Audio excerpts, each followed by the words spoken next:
The British Gloster Gamecock may have a name like something from a Carry-On film. Oh, what a lovely looking pair. You took the words right out of my mouth. But it was an aircraft that, while barely remembered today, may hold the record for being the oldest fighter aircraft to have scored a kill during the Second World War.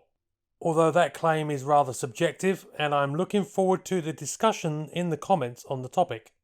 But we will get to that later. The Gamecock was designed to a 1924 specification to build an improved version of the Gloster Grebe fighter that had just entered service with the RAF. Though extremely popular with pilots, the Grebe had the misfortune to use the unreliable and difficult to service Jaguar engine. The Gamecock would replace this with the new Bristol Jupiter Radial, then in development, an engine with greater power potential as well as being lighter and less complex. The new aircraft, designed by a team led by Henry Folland, first flew as a prototype in February 1925 and quickly proved to have its predecessor's excellent manoeuvrability. The Gamecock was constructed almost entirely from wood, the last RAF dedicated fighter to use this construction method. It was, however, one of the first British aircraft to do away with the traditional gun mountings over the top of the engine. Instead, the two 303 Vickers machine guns, each with 600 rounds of ammunition, were carried internally and mounted in troughs on the side of the fuselage. Testing showed the Gamecock to be an excellent aircraft, which is odd as the use of the earlier Grebe's wing and tail on the design, admittedly with a few tweaks, meant that in service it would experience the same flutter and spinning problems as its progenitor. Maybe the experienced test pilots, familiar with the more dangerous aspects of the Grebe flight profile, didn't really consider this a problem. Regardless, the Gamecock was a superior aircraft and an order placed in September 1925 for an initial production batch. These began to enter service as the Gamecock Mark I in May 1926, and generally the aircraft was very popular, with 90 ultimately being purchased for use by the Royal Air Force. Using a Bristol Jupiter 7 engine that produced 425 horsepower, the Mark I had a top speed of 148 miles per hour, 238 kilometers per hour.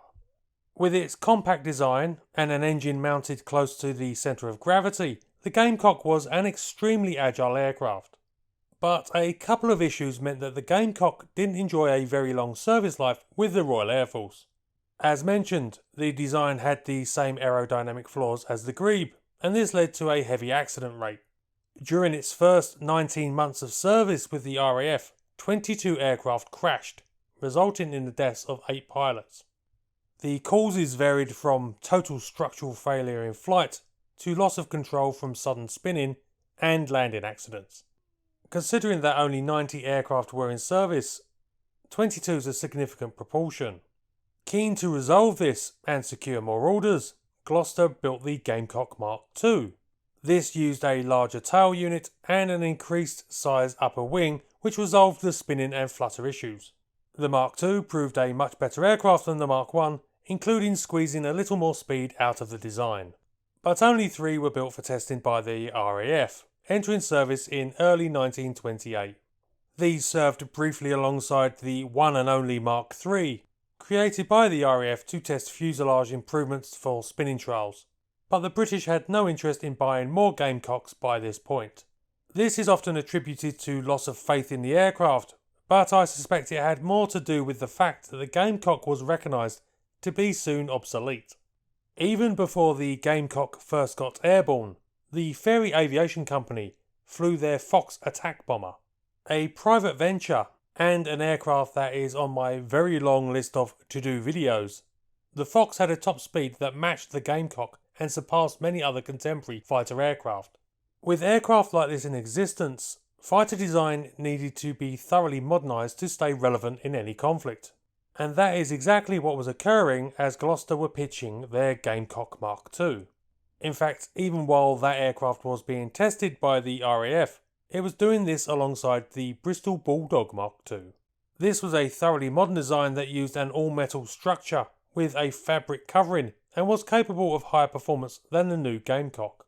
In fact, the Bulldog would soon displace the Gamecock from RAF service, with the Gloster aircraft being taken from frontline squadron service in 1931. With further orders for the RAF vanishing over the horizon, Gloster did what any good aero company would do. They flogged the Gamecock abroad. Here at least they found some interest. The biggest user was the Japanese, though of a derivative aircraft. The Gamecock had been used as the basis for Gloster's Gambit carrier fighter.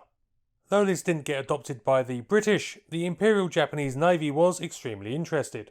This led to a license for the type being sold to the Japanese in 1929, and 150 aircraft built there as the Nakajima A1N.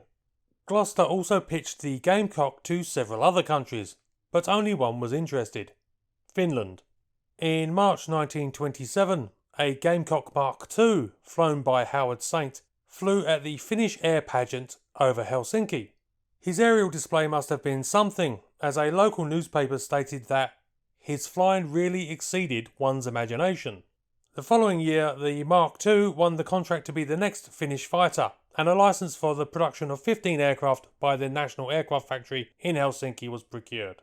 These were all built in 1929-1930 and entered service, being given the name of Kuko, which I believe means cock or rooster.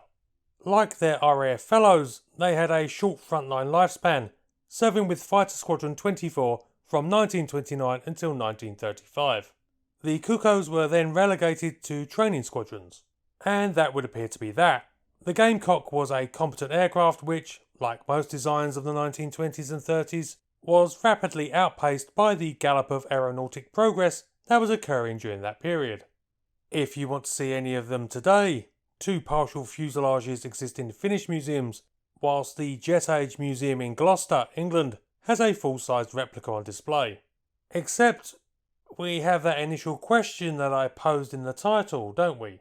And this will provide the fodder for what I hope will be a lively, and polite please, discussion. In November 1939, the Soviet Union invaded Finland, an episode recalled in history as the Winter War. The Finns, heavily outnumbered, had to throw every available resource into the fight. That included the remaining Gamecocks, and 2 of these made a rather remarkable achievement. On the 29th of January 1940, 2 Soviet DB-3s mistakenly landed on a frozen lake in Finnish territory after conducting a bombing mission. The Aleutian DB-3 was a modern bomber that first flew at the same time as the Kukos were relegated to training units. In the air, they were capable of almost twice the speed of the old fighters. But on the ground, they proved nice targets for 2 Gamecocks from a nearby unit. Informed of the Soviet pilot's mistake, they proceeded to strafe the 2 aircraft and the crews, reportedly killing some. The Russians all scrambled onto one of the aircraft and fled, leaving behind one of their bombers to be captured. This aircraft, serial number 392320, was drafted into the Finnish Air Force as a valuable addition to their limited resources. It served until June 1941, when it suffered an engine failure and had to ditch in a lake. The crew survived, but when the plane was recovered, it was too ruined to be repaired and was written off. And now let's get to the meat of the subject. Was the Gamecock the oldest fighter to score a kill in the Second World War? Now this brings up the following issues. Firstly, does the Winter War count as part of World War II? After all, although it occurred in the same period, it was technically only between Finland and the Soviet Union, though plenty of the other players stuck their noses in. If we are going to include such periphery campaigns as relevant for consideration, do we then include things like the Franco-Thai War and such like, which also saw old aircraft employed in action? To go back to the Gamecock, the last one was scrapped by the Finns in September 1944, which is an impressive run. I don't know of any other combat actions fought by the type during that period, but it is entirely possible they did, and I'm happy to hear from anyone who knows, and they certainly served. And this period, the Continuation War, certainly does count as part of the Second World War. Also to be considered is, do we count the oldest fighter designation from the aircraft's origin or from a particular aircraft's build date? After all, the Gamecock was a 1924 design, but the Kukos were largely built in 1930. Additionally, the aforementioned DB-3 Kill was on a grounded aircraft. In my opinion, that does count as a kill, though apparently it isn't listed in Finnish Air Force records as one. Plus, I have been particular about stating this is about the oldest fighter design in World War II, because there were quite a few old bomber designs that fought. And in fact, remember the Fairy Fox that I mentioned earlier? One of those, serving in the Belgian Air Force, actually claimed a Bf-109 in May 1940 in aerial combat. But anyway, I think there is a whole range of topics for discussion here, and I look forward to seeing what everyone has to say. Feel free to either make points in the comments or go to the Military Matters website, which might be better suited for discussion. I'll link to the article in the description. And so, ladies and gentlemen, let me just conclude with... Round 1. Fight!